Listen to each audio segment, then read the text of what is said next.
Hoy toca hablar de un tema que habíamos dejado de lado por varias semanas, pero que regresa con bastante fuerza. Las sectas, cultos y adoradores a deidades antiguas y ocultas están presentes en nuestra sociedad. Muchas veces no queremos creer que estas personas existen y se reúnen con un fin en específico, pero por varios relatos de ustedes y vivencias personales que siempre me escriben, se abre una puerta a esa realidad que no queremos ver o que nos da miedo creer que es real. Las siguientes vivencias les pasaron a personas comunes, así como tú y yo, que simplemente estaban viviendo su vida diaria y llegaron a encontrarse con horrores inimaginables que superaron todo lo que creyeron experimentar. Yo siempre lo he dicho, lo aterrador en esta clase de relatos es que se separa del mundo paranormal, porque esto existe, es real y cualquiera de nosotros puede encontrarse con un grupo de estos cuando menos lo imaginemos. Es así que sin más dilación, pasemos con experiencias aterradoras con sectas. Recuerda que yo soy Stan y continuemos con el video del día de hoy.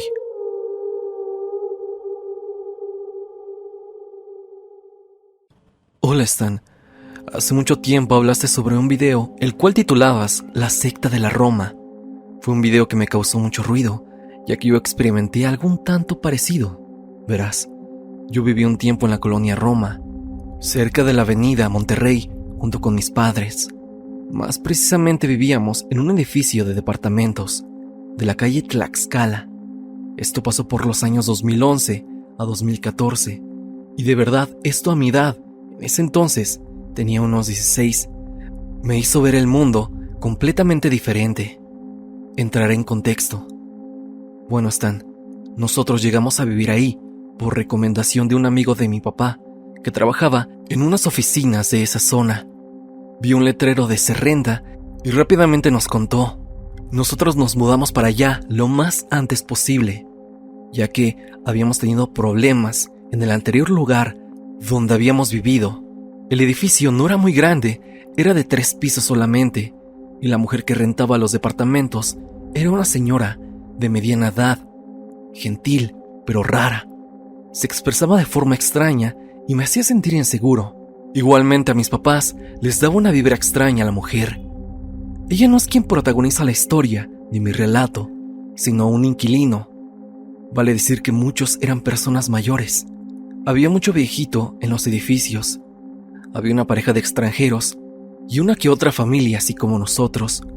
Pero en el segundo piso, justo debajo de donde yo vivía, un joven rentaba un departamento y era él de verdad muy raro.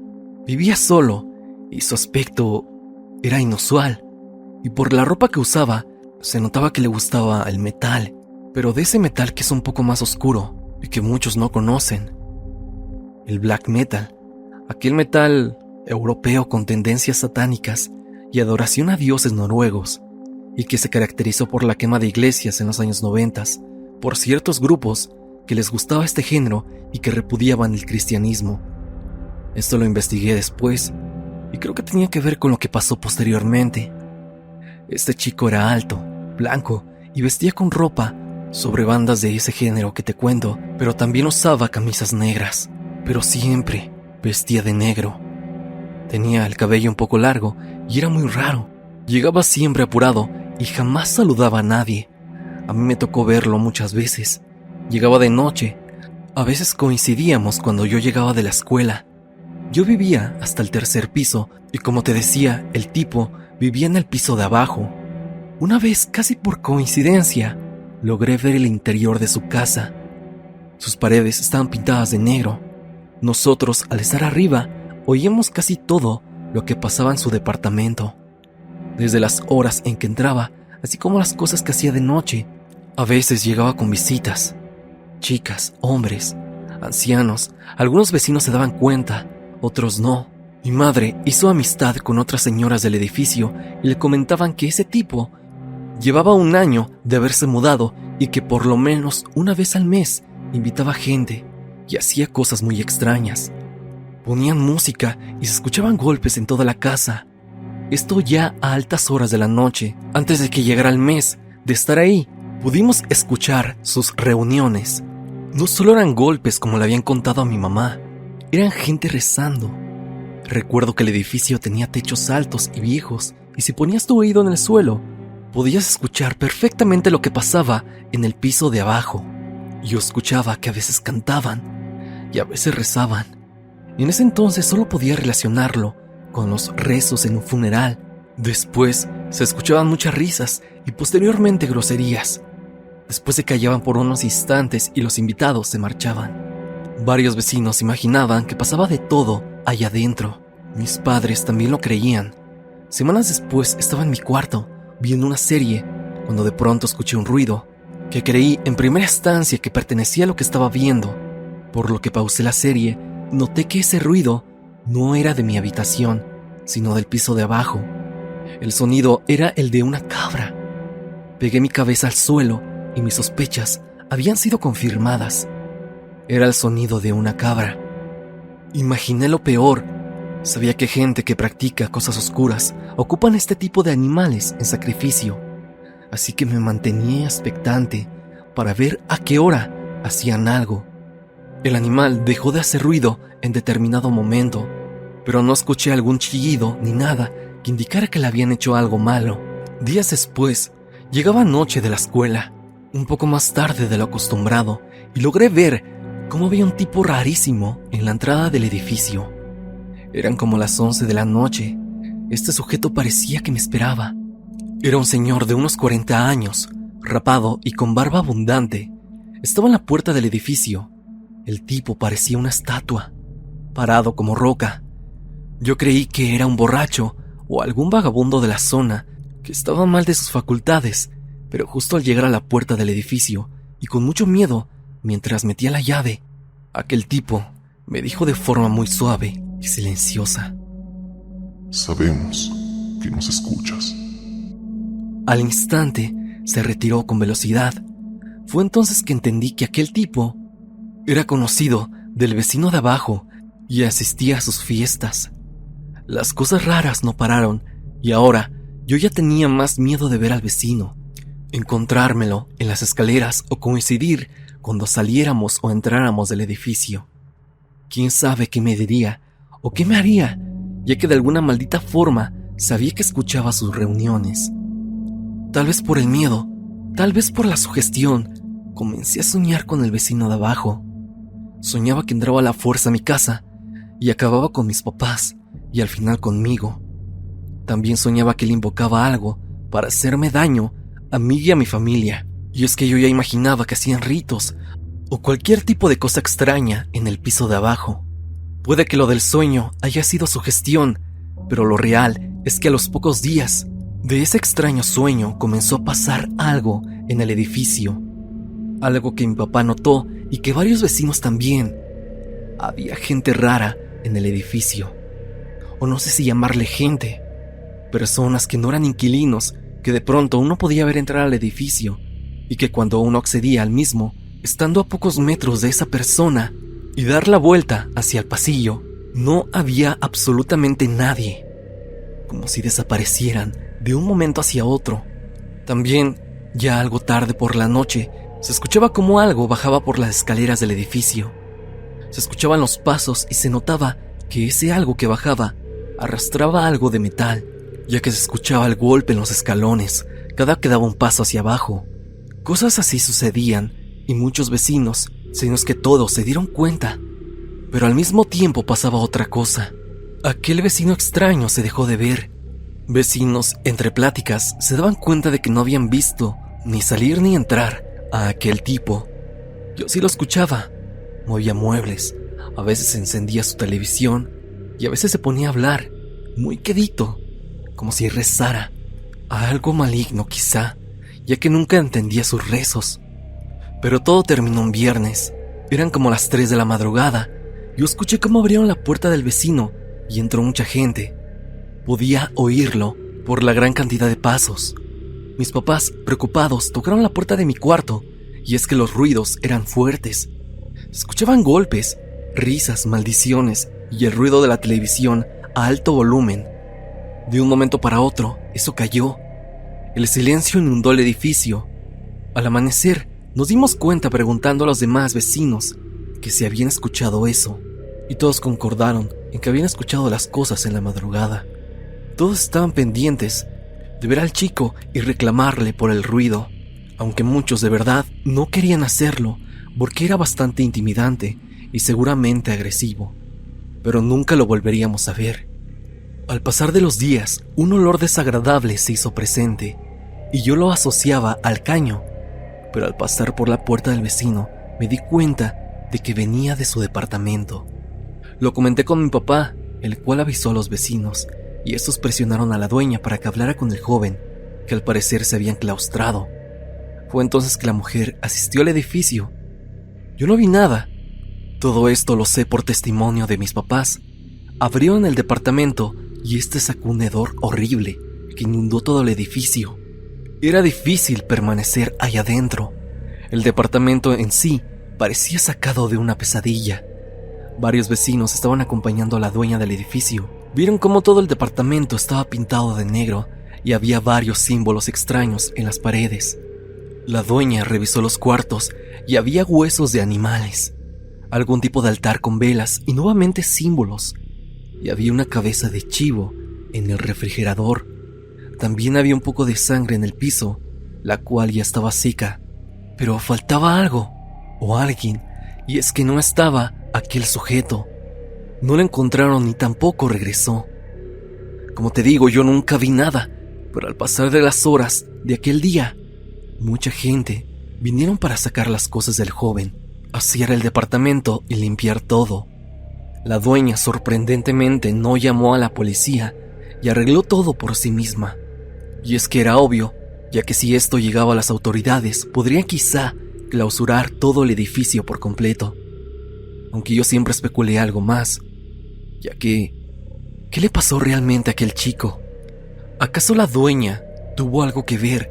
O quizá esa última noche, cuando todo el edificio escuchó ese escándalo, alguien o algo se lo llevó. Esto por todos los rituales que llevaba a cabo aquel sujeto.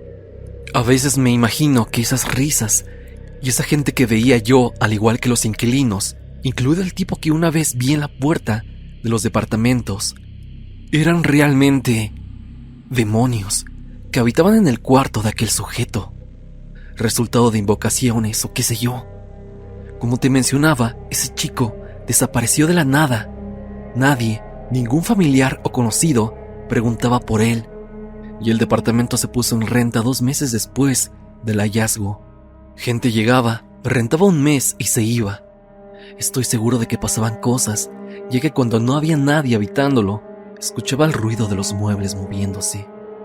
Escuchaba murmullos y demás cosas. No sé si realmente hubo una secta que operó en el piso de abajo, donde yo estaba viviendo con mi familia, o solo era aquel chico que llevaba a cabo cosas oscuras. Sea como sea, esto fue fuerte y me marcó de verdad. Nosotros vivimos ahí por 3 años, hasta que nos cambiamos debido al aumento de renta. El edificio es el que te comento y preferiría que cambiara la ubicación exacta. No quiero meter en problemas a nadie y sobre todo meterme yo en problemas. Estoy seguro que los vecinos siempre guardan muchas cosas al interior de sus casas. Hábitos por demás raros y sobre todo secretos que a veces sería mejor no indagar.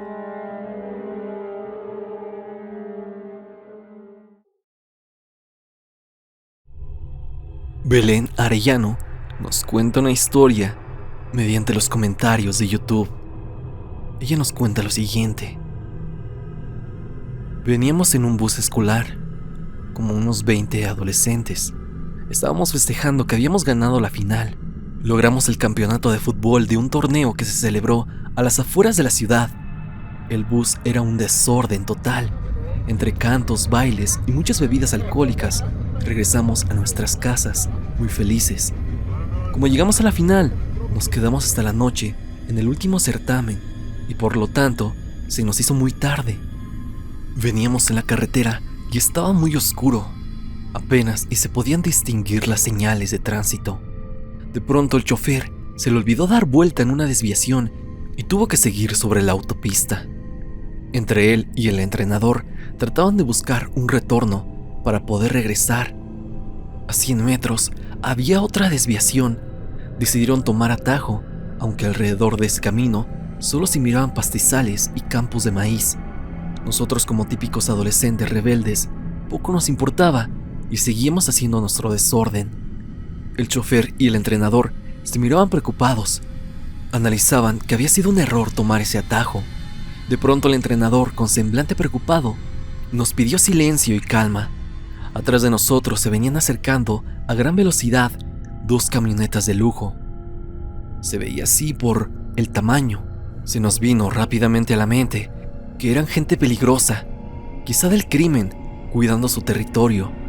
Cuando por fin nos alcanzaron, se emparejaron con el chofer y bajaron sus ventanas para decirle algo.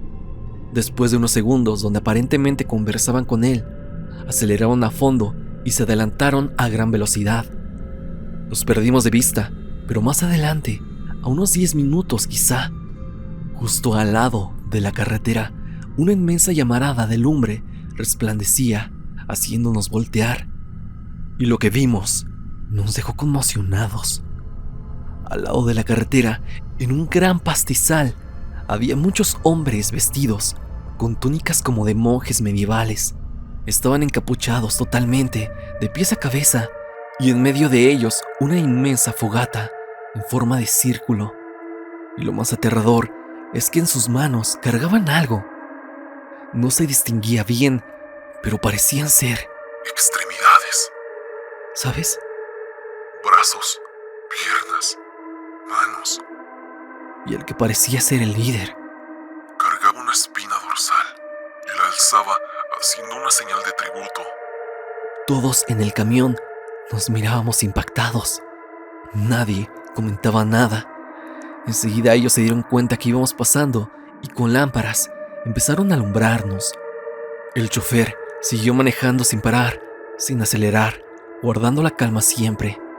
Todos volteábamos para atrás con miedo de que comenzaran a seguirnos o que tuvieran automóviles y fueran peligrosos. El trayecto se nos hizo eterno. Estábamos asustados e impactados. Nunca en nuestras vidas habíamos visto algo tan horrible. El camión era un silencio total. Solo se escuchaban unos pequeños murmullos. Después de unos minutos, por fin, vimos a la carretera y poco a poco sanaba nuestra angustia. Cuando por fin llegamos a nuestro destino, comenzamos a platicar lo sucedido. El chofer comentó que cuando lo alcanzaron, aquellas camionetas lujosas eran hombres totalmente cubiertos del rostro. Solo se miraban sus ojos y le pidieron que por nada del mundo se detuviera. Jamás supimos qué fue exactamente lo que pasó aquella noche. ¿Quiénes habrán sido aquellos hombres que estaban en la fogata? ¿Y por qué aquellas camionetas nos advertían? Esto me hizo saber que hay muchas cosas que se ocultan en las carreteras.